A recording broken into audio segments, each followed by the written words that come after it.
This is the Lucas device. As of today, it will be placed on all units.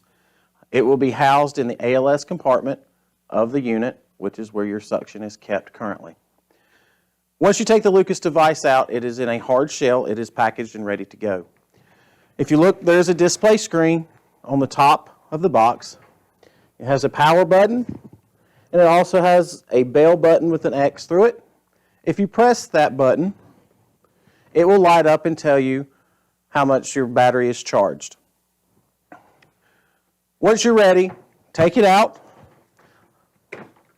unplug it, which it should be plugged in the back of the unit. It has a Velcro flap that a charging cable can be plugged into, which is how it should be charged while in the unit. These units should stay charged and plugged in while riding in the ambulance. Ensure this charger is unplugged before removing the unit from the ambulance.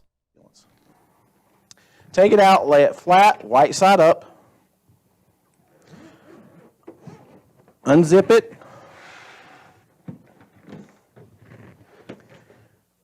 Each pack comes with the Lucas board. You will have a spare suction cup,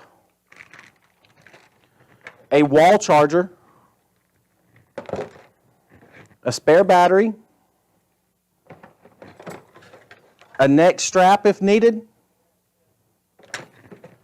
and the device itself. Take your Lucas device out. Make sure you have the suction cup on. Each one will have wrist straps for your patient's hands once it is applied. Turn the device on with the green button. Then log roll your patient and slide the backboard underneath them.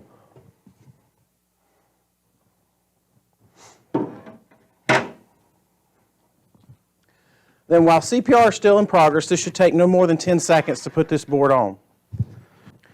You'll come through and connect to the black bars,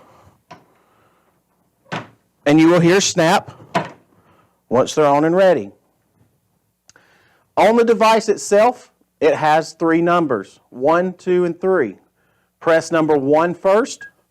Now it releases the piston for you to bring it down to the patient's chest.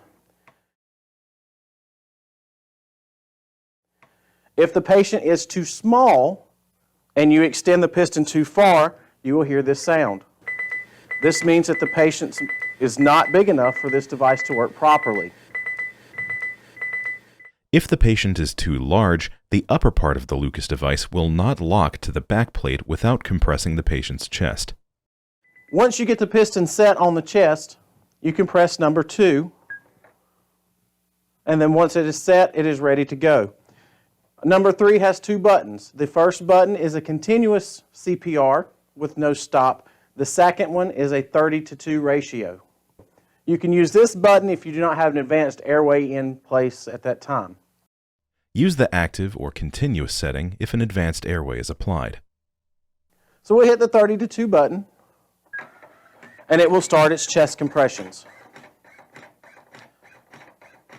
After 30 seconds, it will pause to give 2 breaths.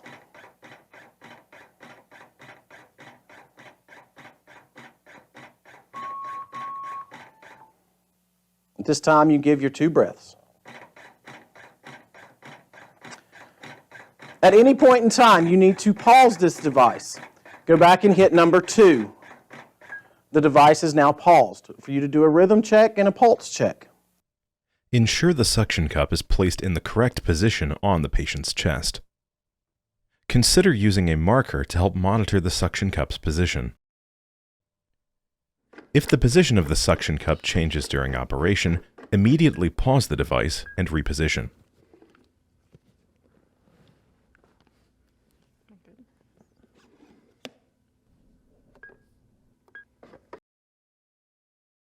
Also, if your battery were to go dead in the middle of a code situation, it does have a memory on it lasting about 10 to 15 seconds. While it's paused, you can remove the battery, have your other battery in hand, place it back, and it'll go back to where we were.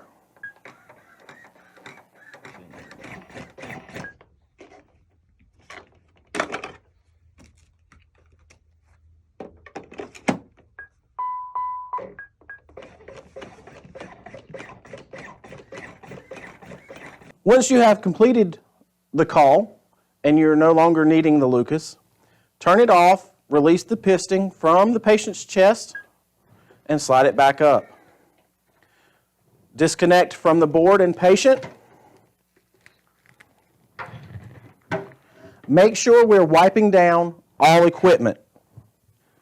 You can use whatever sanitizing wipes or cleaner we have on the truck.